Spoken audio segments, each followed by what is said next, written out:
All right, welcome back. On RealCopStoriesVideos.com, we have 355 police stories, 8 to 12 minutes, who knows what they are, but they're all fun. Different lengths because of different lengths of the story. Enjoy them, gross, funny, stupid, all back to store stuff if you like it. Now we're going a new direction. It's question and answers now. And we have over 20 questions and answers now that's coming through. People ask these questions. So give me a question, email me at rsbcopstories@gmail.com and I'll answer your questions. Okay, here's the next one. This is another sad story. Okay, there's several sad stories. Here's another one.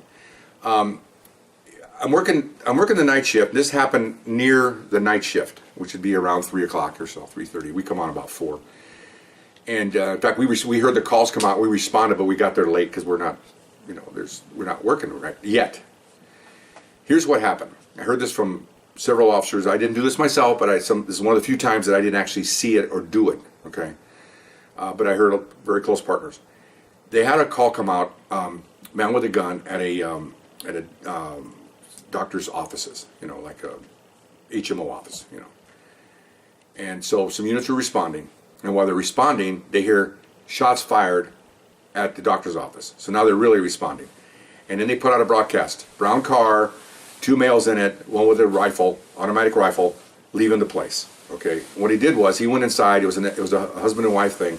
He walks in with a rifle and one carbine, Korea era, and shot his wife, killed her, fired at a bunch of other people, ran out the front door, and that's when the first black and white pulls up. One of my old partners.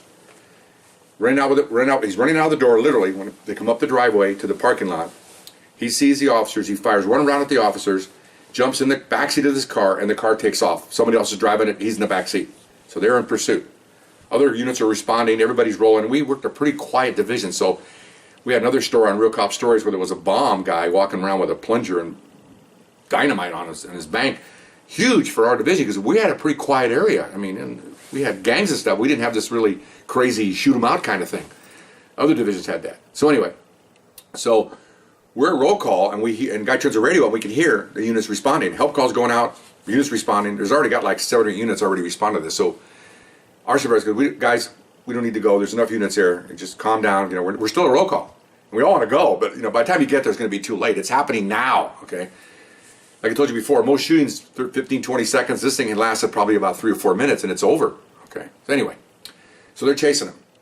The car that got shot at was one of my old partners. He's driving, and his partner's broadcasting, and they hit Broadway, and they're heading down Broadway towards downtown.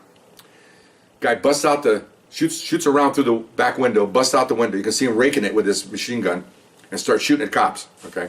So they're ducking. Well, my partner took one right in the bicep. Took one right here, 30 caliber. Blew out his bone, blew out the muscle. He's wounded. So his partner goes, "Oh my God!" So we're out of it. So they pull off.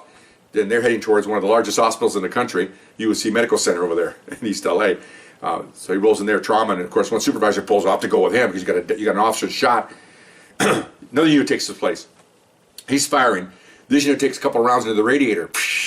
That unit pulls off. You imagine, you see this on TV where you're dropping units here because this guy's firing, you're taking out cars, and everybody, they teach us to duck down, and, he was ducked down, but sometimes you just can't, you got one little pillar here on the side of your car. That's all the protection you have. You're not behind a big ballistic screen. Anyway, so they're chasing. Cops, firing rounds off at cops, so they wound up over by the Union Station. And what happens is, the car goes by, he goes into an intersection against the red, of course, and slams into a car. Not too bad, where it wasn't, both cars just hit. The people in the car, they see cops coming, they jump out and run, okay? So, officers run up. Now, one of my partners that I used to work with, he's a backup, you have suspect, the main police cars, and he was over here, here's the suspect's car, he's over here on this side. So he jumps out, and he's running up to the side, and he sees the driver looking at him, and so he fires at the driver, and other officers are firing at the guy in the back seat. Everybody's shooting rounds because the guy's firing with a rifle. You can imagine this happened again. They told me this shooting here lasted about 12 seconds, and it's over. You shoot until somebody stops shooting, and they hit him enough times where within 8 seconds he's done. He falls over, and it's over. You stop. You don't put more bullets into him. You just shoot to stop is the policy, not shoot to kill. He stops shooting. You stop shooting. Okay, so they all run up. Driver's taken out. They cuff him. Cuff everybody. Suspect comes out, cuff him. They're both dead. Paramedics get there. They sign them off. They're dead. And now the shooting teams come out. Okay, so the guy in the back seat, no problem. Shot his wife, killed his wife, that's a problem. Here's the sad part. The driver of the car was kidnapped, and nobody knew it. Okay? And they said the way he was driving, it looked like he was, running the commands of the suspect. Well, nobody knows because the suspect's dead, and this poor guy's dead. But all things led to he was driving strange. He was going across lanes.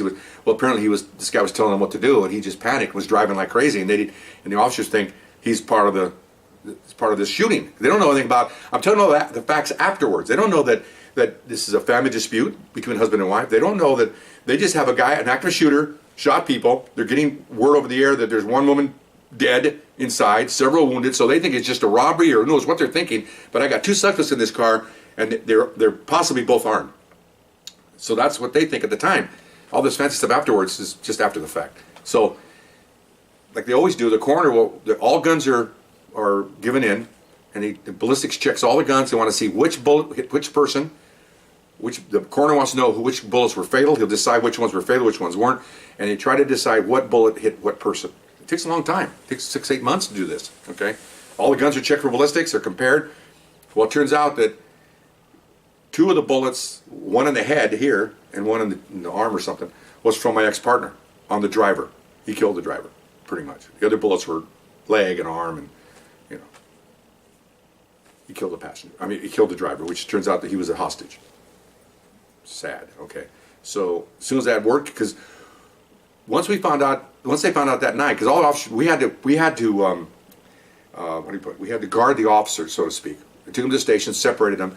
The shooting team has to come out and talk to each one. Then they have to go back to the scene and walk through everything to complete the investigation. It took all night. Okay, do this. It takes all night. And then everybody gets to go home. Well, then they try to discuss the stories and find out what's going on. So the next day, everybody comes back in talking about this thing. It's a huge incident. And they tell us, I think it's a couple days later, that the driver was a hostage. And someone killed the driver. Because we don't know yet who killed the driver.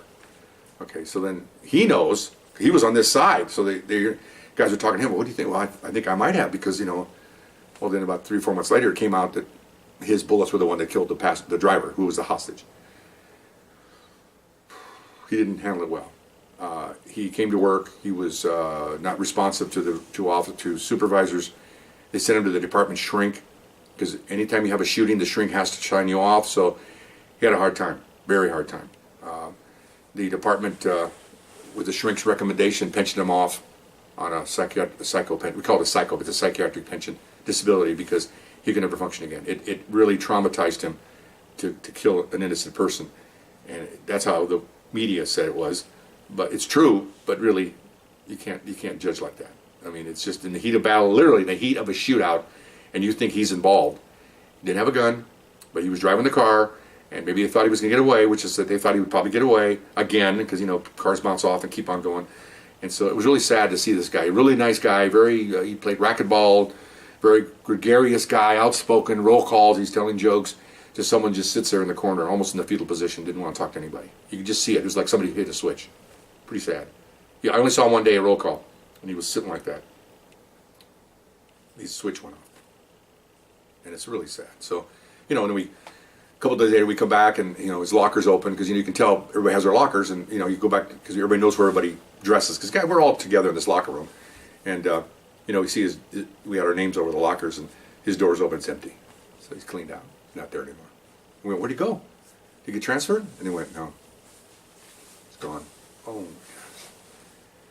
Really sad. Terribly sad. And this happens. I've seen other shootings you read about on TV and stuff, where they shoot ladies with. There was one other shooting in the 70s where they shot a lady with a knife, and those officers had to be pensioned off because they couldn't handle that. They shot her because she came at them, but then between the news media and everybody pounding them, they couldn't handle it anymore. And so they pensioned them off, medical pensions. It's sad. It's a tough job. So I don't know how I would handle that. I don't know. Nobody knows. Nobody knows when that switch can be flicked. He no longer be a policeman. Can't do it. So very sad story. So I saw him years later. He was a pretty good golfer, and he seemed to be fine with it. We talked a little bit about that shooting. Not much, just kind of glassed over, because he knew I worked the area, and we just, good luck in your endeavors. And he's trying to make the senior tour at the time. He just turned 50 or whatever, 55. And he seemed pretty good. But then again, it's in here still. Has to be. So Anyway, I hope I have a better story next time. All right, we'll see you later.